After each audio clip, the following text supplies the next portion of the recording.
Okay, princess. It's time to go to Hotel Reverie. That is my least favourite voice in the whole wide world, and Benedict can't stop doing it.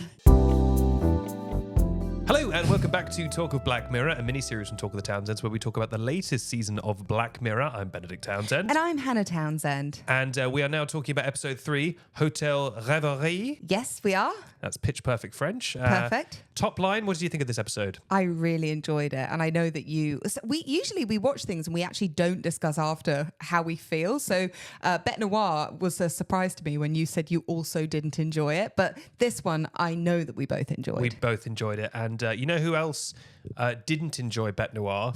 No one. Everyone loved it, apart from us, apparently. Yeah, we were in the minority, it appears. Everyone really enjoyed that. Look, fine. That's great. Not all media can be for everyone. And I think that is the spice of life. Amen, sister. And of course, a quick reminder that you are not my sister. We are a married couple. Please stop commenting that we are brother and sister. The brother and sister comments have been ramping up on our socials. I'm not sure if we're reaching audiences who don't usually watch or listen to us, but the ticky-tocky comments of people saying, at least you had your brother to carry this home with you. At least you had this. I'm like, he's not my brother. If we are brother and sister, we are going to jail, man.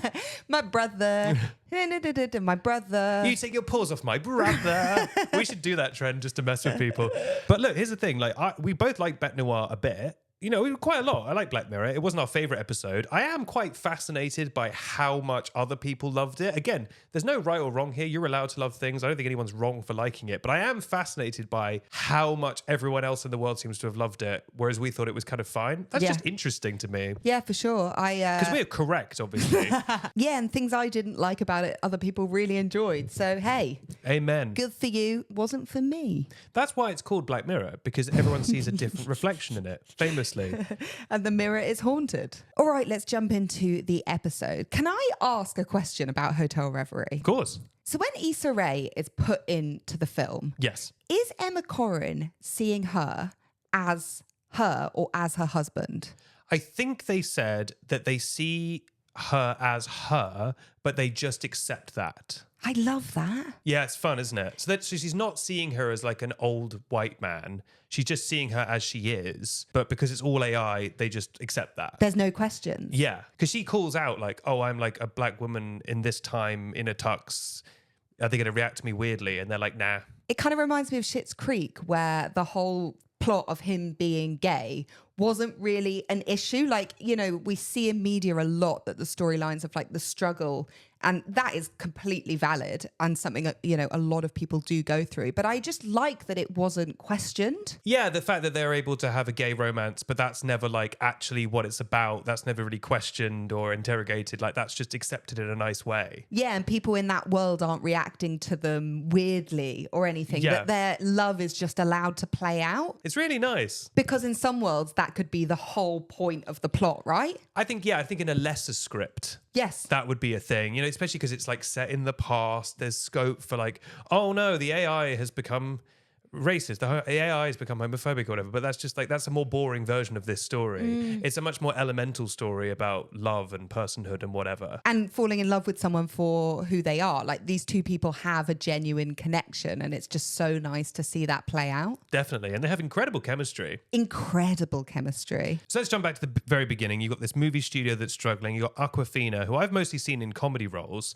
I've never seen her play a role this just straightforwardly serious, but she's really good in this episode. Yeah. Unexpectedly, you know, not to put down her talents, but I didn't know she could just play like straight lace in this way. She's very believable all the way through, even when she's like yelling computer jargon later. She's gone to this kind of ailing movie studio. They've got this idea, which is you can put new stars in old movies. Yeah. They all reminisce about this old movie called Hotel Reverie. Yeah. Emma Corrin is in that movie. Emma Corrin, for context, takes they, them pronouns. We're referring to Emma Corrin that way. Emma Corrin, probably the best bit of casting of all time. Ever. Are we sure Emma Corrin isn't from the past?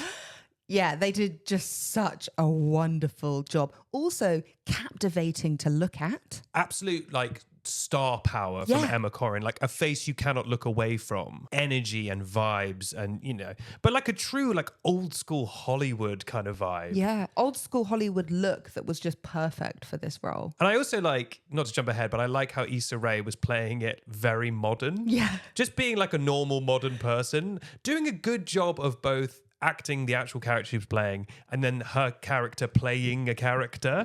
But even when she was playing the character, she wasn't playing it old school style. She was being charming in a modern way. Totally. And so you got that really nice clash between the two kind of vibes. Yeah, juxtaposition. I always say it wrong and people call me out on the... Juxtaposition. Yeah, I think that's what I said last time. What did I say? You said juxtaposition.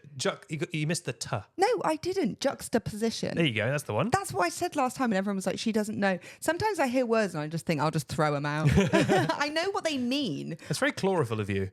In 100 years from now, if they were going to Hotel Reverie, one of our films, one of our modern films, what do you think they would choose? Like, what is the classic romance film of our time? My first thought is Notting Hill. Ooh. But I know a lot of people go for a Harry Met Sally.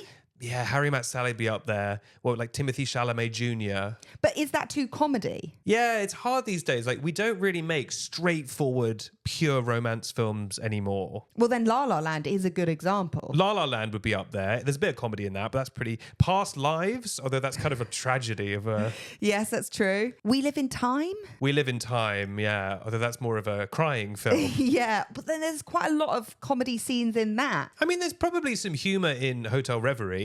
Because Hotel Reverie, I think, is based on like Casablanca, and I'm sure there's jokes in Casablanca. So we're asking, what is the ultimate romance film of our time? And we're defining our time as everything from 1950 to today, April.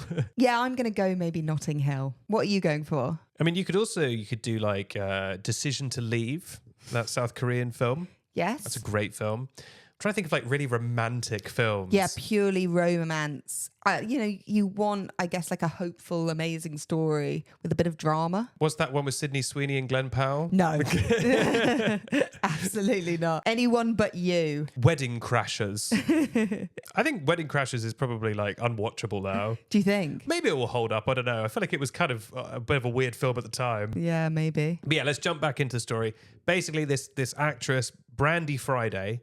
And at first, sometimes when they name A-listers in fiction, I'm like, who would be called Brandy Friday? But then I'm like, well, people in real life are called Vin Diesel, Tom Cruise. Brandy Friday makes sense. Yeah. Brandy Friday, played by Issa Rae, she conveniently loves Hotel Reverie. She's going to her agent going, why can't I be in Hotel Reverie? Sadly, that technology doesn't exist. And if it did exist, I bet there wouldn't be a big catch. But then, basically, they put her in Hotel Reverie using a nubbin, the little head thing that we got. And she's in the movie. Everyone else in the movie is AI. Yeah. They just go through the movie. They don't know she's not real. They can adapt to her, though, if she changes the script or goes off script. Which happens. And the star of the movie is this sort of tragic actress by the name of Dorothy Chambers. Very good. Thank you. I don't know where I pulled that from. Who they do quite a good job of dropping little bits of information about her life, that Dorothy Chambers, that she took her own life, that she also never married. Yeah, it's kind of peppered throughout, isn't it? It's peppered throughout that she probably was gay or queer in some way, but done kind of subtly, somewhat subtly. Because I think you find out she, as in Dorothy Chambers, killed herself first. And then bit by bit, it's like she never married. So it kind of like you piece together that there was something maybe more happening behind the scenes. Questions about her private life and all this stuff. But Brandy Friday enters the movie, strikes up the script with Dorothy Chambers, and then immediately things start going wrong. The movie goes off the rails. At some point, they then conveniently drop, hey, by the way, it is possible to get trapped in the movie and then you basically die. Yeah. Which I feel like you want to flag that up front. 100%. Yeah. I wouldn't be going into something, signing T's and C's without knowing the C's. Yeah. And the T's.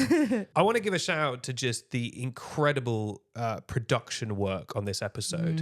Because it looks so good. It's so well made. And I think things can be very well made and not be good. And things can be good and not well made. But this is both. Like, it's an amazing script, amazing bit of acting, but like the amount of work that had to go into building those sets, filming it in black and white, the fact that Hotel Reverie has its own score, yes, like original score, amazing bits of casting where everyone in it looks like an actor from that time. They're not only doing the accents and everything, but they all have the faces of those kinds of people. The guy who plays the original male lead that Issa Rae replaces, he's just perfectly cast. And he's also like way older than Emma Corrin, which is such a thing they would do back there. Yeah, it's so perfect for that time. I think this was an incredibly strong episode. I agree with literally all of those points. I think there were also some really fun lines in there. There was something like, this transports me to the gayest of times, which I enjoyed. Lovely. Some nice, really strong writing. It was a tight script. Really tight script. I like that we were kind of given an ultimatum at the end where we were sat on the sofa rooting for her to stay in the game so they could stay together. Yeah. Not that it was a game, stay in the film. Yes. Film game. It was a bit of a game. It kind of felt like a game. I guess when that world appeared and it built up bit by bit, it felt more like a game to me. And I guess also when the clock was counting down, which you didn't love. The only weak element for me was this really arbitrary ticking clock where they were like, we have to get out of the studio because someone else needs to use the studio after us. And it's like, okay, so what? You're going to let her die because someone else needs to come in here and use the equipment? Like, just go over your time. Like, I don't think it needed a full ticking clock because also it already had a bit of a ticking clock. Yeah, like the film is going to end. Yes. But also I guess, smarter way of doing it was like the original film was 2 hours 10. This has to be within the same time. Otherwise, it throws everything out. Exactly. That's surely an easier way to make that work. Yeah, because the question the audience keeps asking and the characters in the show keep asking is, well, why can't we just go again? Why can't we just restart the movie? From the top. Yeah, from the top. And the answer they keep giving is, well, no, someone else needs to use the studio. And it's like, well, that's not a very convincing reason. I agree. Especially when we're apparently now in life and death stakes. So that was the only weak element for me. How did you feel about the ending? Did you like it? What did you think about the ending? Did you like it? I did like it a lot. Black Mirror, you're always kind of on a knife edge of like, are they going to do a full dark ending? Or are they going to give you a little glimmer of hope? I actually kind of like that Dorothy died in the film because otherwise you had that line of like, well, what happens to Dorothy? And it's like, well, she just lives forever in this film, but it doesn't matter. We don't care. So that seems like hell. So in a way, it's quite good that Dorothy died in the film so she doesn't have to live in a weird purgatory forever. And then I also like that they came up with this, I thought, quite neat conceit of like she can phone her and speak to Dorothy during the audition that she filmed. I thought it was really, really nice. The same audition that she'd watched earlier. Yeah. Yeah, it was a nice, tight little loophole that they can still have that connection forever, which was very sweet. Really nice bit of writing. I thought very, very sweet. I just couldn't get over Emma Corrin in this episode. Issa Rae was incredible, but obviously Emma Corrin was given just like such a feast in terms of acting. It was just amazing. Totally agree. There were quite a few Easter eggs in Hotel Reverie. Should we talk about them? Yes, I actually spotted one, if I Did can you? jump off. Yeah, one of the technician guys, he was wearing, I think, a Space Fleet t-shirt. Is that right? Yeah, Yes. yeah. Which is the Star Trek parody, the video game from USS Callister. Which obviously the first ever sequel in Black Mirror history is in this season, the sequel to USS Callister. So I was like, I love when shows do stuff like that. Yeah, why not? Yeah, it's like them constantly bringing the nubbin back, the little head thing. It's like, well, it exists. Why not? So when Brandy Friday is researching Dorothy Chambers, she goes on YouTube and looks at a video by, I think it's called Pia and Davis, who were the Loch Henry, the podcasters. That's so fun. I think when we went to that Black Mirror event, Charlie Brooker was speaking about this. And he was speaking about how like everyone who makes the show is like a huge fan of the show. So even a lot of that stuff isn't necessarily written by him. It's just that, when someone in the graphics department had to mock up a YouTube page, they love the show so much that they put that stuff in. Yeah, so nice. Yeah, he was saying like everyone involved in the show is such a fan of the show that like everyone loves infusing those Easter eggs. Yeah, and it's lovely how a lot of them are connected in a way that makes sense. Yes. They were big on YouTube uploads. Of course, they would have done something like that. And also in a way that isn't too annoying. They're not Sure. like, hey, look, it's the freaking Black Mirror. It's all like, it's for the fans. If you see it, you see it. If you don't, you don't. I like that. Totally. So what other kind of Easter eggs are we seeing? In that same scene, there was a video on the sidebar that referenced Demon 79, really? another one of our favorite episodes. Love Demon 79. They also named some of Dorothy's previous films. There was San Juniper. I feel like the San Junipero references are really strong so far in this. It makes sense. Yeah, like wasn't there an episode, I think it was Bet Noir, they were talking about going to San Juniper Hospital or Yes. something. It's very strong. There was also My Kingdom for a Pig, which is a reference to the very first Black Mirror episode where, do you remember with the guy with the guy with Something the pig. that's stuck with a lot of people. Yeah, that's a kind of you can't unsee it kind of thing. But I like My Kingdom for a Pig is quite a fun way. I mean, that's an example of like, that's not actually a reference Yeah. within the show, but that's just like a fun wink. But yeah. And finally, Brandy lives in Juniper Drive, San Junipero reference, which Yeah. worked perfectly for this story in particular. Yeah. Yeah. And they also mentioned Streamberry, which is basically Black Mirror's version of Netflix. But I'm never that entertained by that. No. I'm like, okay, you just renamed Netflix. That's not that exciting to me. We haven't, please no spoilers, we haven't finished this season of Black Mirror. I do feel like the San Junipero references are being laid on pretty thick. And I almost wonder if there's going to be some kind of San Junipero based surprise in this, because it's like there's a lot of it. Maybe. Or maybe they just know that people love that episode. So many people are watching listening to this like, no. No, we watched all of it and no.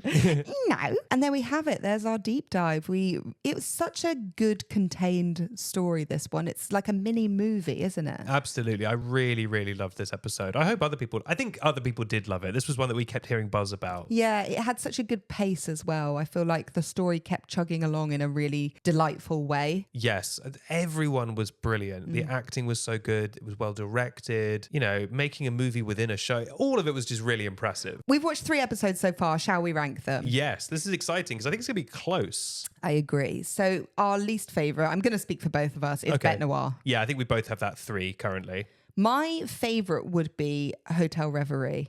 So you've gone 3-1. I don't know why you can't. I don't want to keep people waiting. We've re-recorded this so many times. I don't know why you can't do a normal reveal. Okay.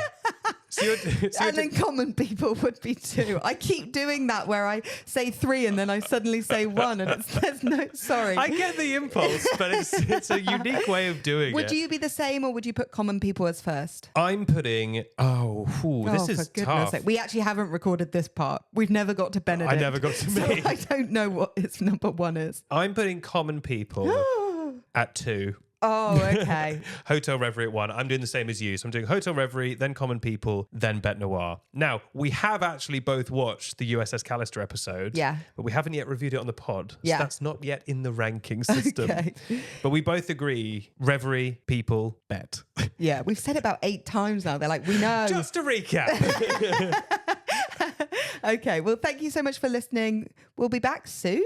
Yes, and also we did a special TV recap episode yesterday. We've put out so many podcasts lately, but that is just covering TV shows that we've been watching lately that aren't covered by our mini-series, mopping up stuff, So go check it Big out. Brother and stuff like that. So listen to that, please. Bye. Bye.